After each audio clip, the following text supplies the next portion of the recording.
Brasil, início do século XIX. Por aqui, muitos habitantes sofriam com as doenças trazidas pelos colonizadores europeus. As patologias eram das mais variadas e o sistema imunológico deles não estava preparado para lidar com a diversidade de vírus e bactérias que por aqui circulavam.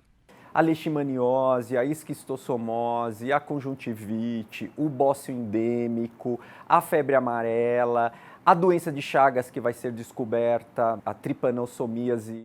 Os doentes procuravam ajudas de pajés, curandeiros e boticários. Quando a família real chegou por aqui, encontrou uma prática bem comum, conhecida como artes de curar. São saberes dos escravos, são saberes populares que vêm dos índios e são saberes populares dos portugueses, também muito pobres, que chegam aqui nos navios. O processo migratório no Brasil começou por volta de 1530. O movimento de portugueses foi crescendo ao longo do tempo, até atingir seu ápice no século XVIII. Além dos índios e dos portugueses, os negros vindos da África também ajudaram a formar a população brasileira. A política internacional ligada à cafeicultura direcionava parte dos recém-chegados para o sertão brasileiro. Entende-se por sertão a parte do território que ainda não havia sido povoado. O que de fato havia no século XIX era uma representação de que o homem que vivia protegido pelas matas, protegido pelas águas dos rios, protegido pelas florestas, não é? Ele estava imune às doenças. Esse momento em que a gente tem um problema que é ecológico, de destruição das matas, de abertura de novas estradas de ferro. A primeira grande epidemia que abateu o Brasil depois da colonização portuguesa foi em 1850. No Rio de Janeiro, milhares de pessoas contraíram a febre amarela. Em São Paulo, a doença subiu a Serra do Mar a partir de 1889 e atingiu grande parte da zona cafeicultora paulista.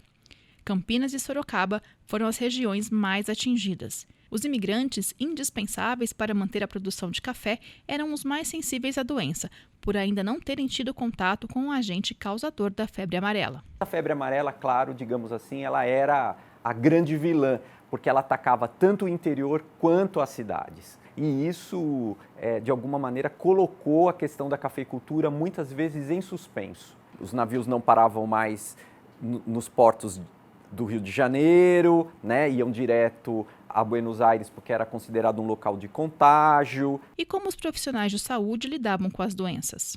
Havia uma separação muito forte entre aquilo que nós chamávamos de cirurgiões e os físicos.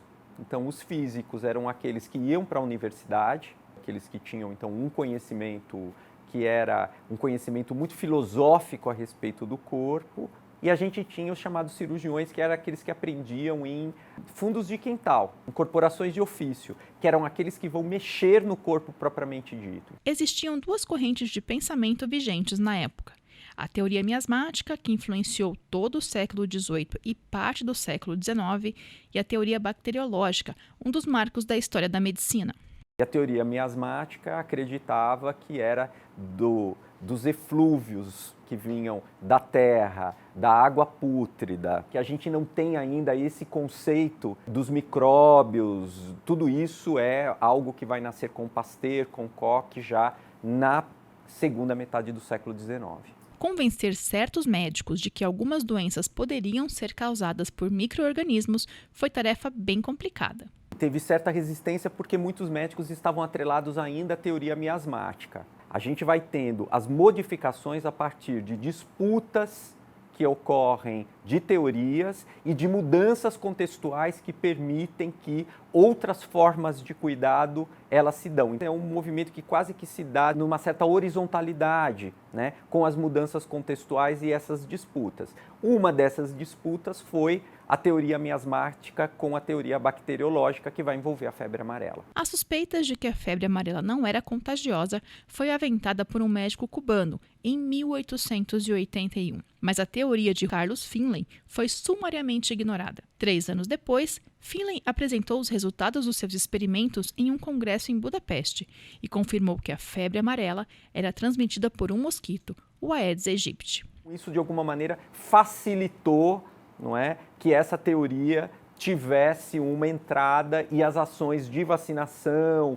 de controle de ambiente, né, de morte de mosquitos, essa ligação entre insetos e doenças, não é, ganha um espectro muito importante, principalmente num país tropical como o Brasil. Em 1888, com a assinatura da Lei Áurea, a mão de obra escrava vai aos poucos sendo substituída por trabalhadores vindos de todas as partes do mundo.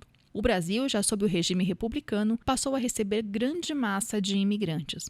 Para se ter uma ideia, em 1872, São Paulo possuía quase 840 mil habitantes. Em 1900, esse número cresceu para quase 2 milhões e 300 mil habitantes. Enquanto isso, a medicina vai se modificando e surge uma nova forma de prevenir e controlar doenças. Nós vamos ter o nascimento da chamada medicina social. Ela vai ser desenvolvida em 3 países fundamentalmente e isso acaba chegando no Brasil um pouco de cada. Então você tem um médico que começa a se formar com base bastante laboratorial, muito afinado com aquilo que estava sendo produzido na Europa. Uma outra área que é a chamada medicina urbana, que vai se dar na França. Aqui começa a ideia de salubridade, olhar a questão dos dejetos, a ideia dos bons ares, a ideia da qualidade da água, a ideia da rede de esgoto, a questão da higiene das casas, da higiene dos espaços. Depois a gente vai ter uma medicina do indivíduo que vai estar ligado à Inglaterra, obviamente, por causa da industrialização. Toda a ideia de vacinação, de controle de uma população que pode ameaçar aos outros, não apenas a partir de movimentos de revolta, mas a partir também de surtos epidêmicos por causa da qualidade de vida que tinham. Começa a se discutir questão de nutrição, começa a se discutir a questão do lugar da escola como um lugar fundamental de educar as pessoas também do ponto de vista sanitário, do ponto de vista da higiene.